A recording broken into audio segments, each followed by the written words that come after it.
আসসালামু আলাইকুম। আজকে আমরা শিখব চেয়ারের সাথে এই চেয়ার শব্দের সাথে যদি প্রেপোজিশন অ্যাড হয়, কোন প্রেপোজিশন অ্যাড হলে কি মিনিং হয় সেই অর্থটা তখন যে চেঞ্জ হয়ে যায়, কিভাবে চেঞ্জ হয় সেটা শিখব। নরমালি আমরা যখন কথা বলি, আমরা যেমন বলি এটা খুবই কমন কথা। আমরা শিক্ষিত, অশিক্ষিত সবাই বলতে পারি। সেটা হচ্ছে happy birthday to you, right? তাহলে এটা আমরা জানি thanks to my friend, thanks to my teacher.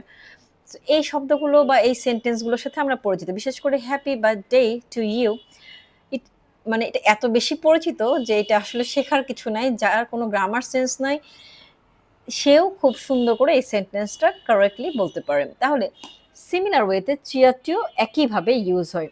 মানে কি? ওই যে happy birthday to you, happy birthday to you, এই যে টুটা এখানে কি হচ্ছে একটা ডিরেকশন বা কার জন্য, কাকে দেওয়া হচ্ছে, তোমাকে হ্যাপি বার্থডে শুভেচ্ছা দেওয়া হচ্ছে, রাইট? তাহলে চেয়ারের সাথে যখন টু অ্যাড হয়, যখন এটার সাথে টু অ্যাড হচ্ছে, তখন হচ্ছে আপনার কি হচ্ছে, চেয়ারের সাথে টু অ্যাড হলে হচ্ছে সেলিব্রেশন, শুভেচ্ছা, আনন্দ যাকে ডেডিকেট করা হচ্ছে সেক্ষেত্রে বলা হয় চিয়ার টু। যেমন চিয়ার টু আওয়ার ফ্রেন্ডশিপ, আমরা অনেক সময় দেখি টিভি সিনেমাতে যে হচ্ছে শ্যাম্পেনের বোতল খোলার সময় বলে চিয়ার্স, রাইট?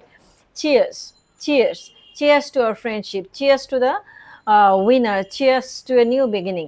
হ্যাঁ, সো এখানে হচ্ছে গিয়ে ফ্রেন্ডশিপ, উইনার, বিগিনিংকে উদ্দেশ্য করে আনন্দ করা হচ্ছে, তখন এখানে বলা হচ্ছে চিয়ার টু। ওকে, চিয়ার টু।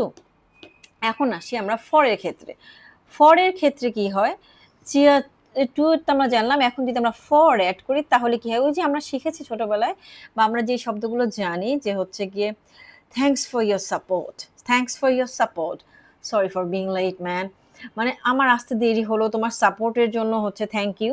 তো এই যে শব্দগুলো আমরা বললাম, তাহলে কি হচ্ছে, এটা বলার পরে এই শব্দগুলো বা এই সেন্টেন্সগুলো আমরা জানি। হ্যাঁ, থ্যাঙ্কস ফর ইয়োর সাপোর্ট, এটা আমরা খুবই পরিচিত।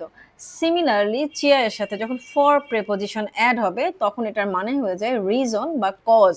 যদি আমি বলি cheers for the help, cheers for coming today, cheers for the information, ওকে?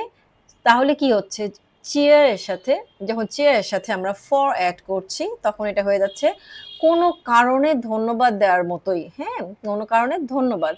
আর যখন চেয়ারের সাথে টু অ্যাড করছি তখন হচ্ছে কার উদ্দেশ্যে। তাহলে আমরা এখন থেকে চেয়ার টু এবং চেয়ার ফর দুটো কখনোই আর মিক্স আপ করবো না। তাহলে টু মানে হচ্ছে কারো উদ্দেশ্যে, আর ফর অ্যাড করলেই হয়ে যাবে কি রিজন। ওকে, আজকে এই পর্যন্তই। Thanks for watching. If you like this video, please like, comment and share. And don't forget to hit the bell icon for the upcoming videos.